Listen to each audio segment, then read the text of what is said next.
Sampurasun barudak. Patepang deui sareng Teh Uci dina acara Caki Carita Kitab Suci. Teh Uci hoyong terang kabar barudak sadaya. Oh, kumaha kabarna? Oh, aya nu teu damang. Euleuh teu damang naon? Oh, aya nu batuk, aya nu pilek. Oh, aya oge anu panas.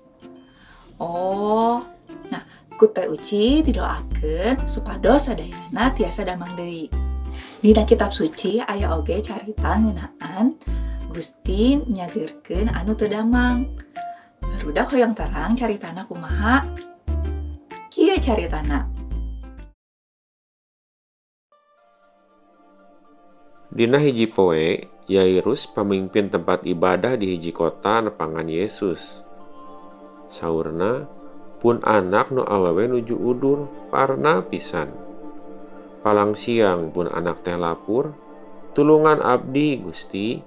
Tuluy bae Yesus angkat ka imah Yairus bari diiringan ku jalma rea. Harita di antara anu ngariringna teh aya hiji awewe, manehna geus 12 tahun ngagetih. Unggal tabib ku manehna didatangan, tapi eueuh anu bisa nyageurkeun panyakitna. Harepanana ayeuna geus ngan kari ka Yesus hungkul. Tuluy bae manehna seseledak nyaketan Yesus. Pikirna bisa nyabak jubahna oge aing pasti cager. Barang geus caket ka Yesus, tuluy bae eta awewe teh nyabak jubah Yesus. Dadak sakala harita keneh panyakitna teh cager. Yesus rurat-reret bari naros. Saha bieu anu nyabak kami? Aneh.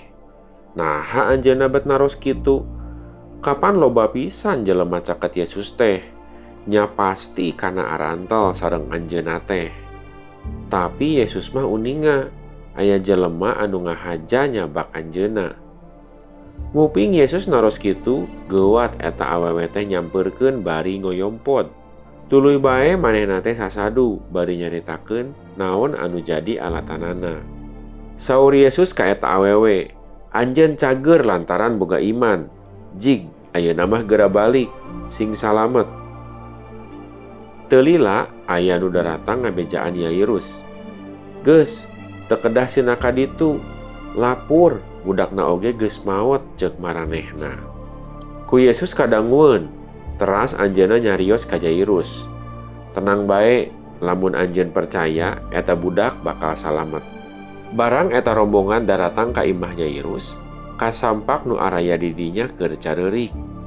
Maranehna ku Yesus diupahan. "Geus, tong make jeung diceungceurikan sagala, da teu maot eta mah keur sare." Maranehna araneheun, nu maot ku Yesus disebut sare. Tapi teras bae anjeunna mah lebet ka kamar eta budak. Harita, Petrus, Yakobus jeung Yohanes katut bapana nanuturkeun ka jero. Yesus nyepeng leungeun eta budak bari nyarios kieu, "Hudang." Sarta tuluy bae eta budak teh hudang. Sakedapan mah indung bapana ngarasa teu percaya nempok kitu teh.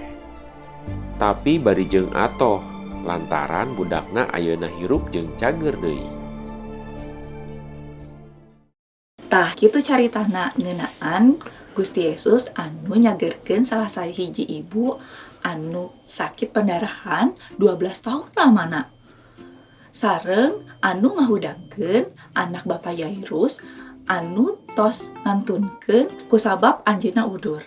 Tidinya urang tiasa ningali yen upami urang reres-reres percanten sareng iman ka Gusti Yesus, urang bakal kenging pitulung ti Gusti. Tah sakitu wae barudak dugi ka dieu heula nya. Carita dinten ayeuna engke urang patepang deui dina sanes waktos Gusti Yesus ngaberkahan. Dadah.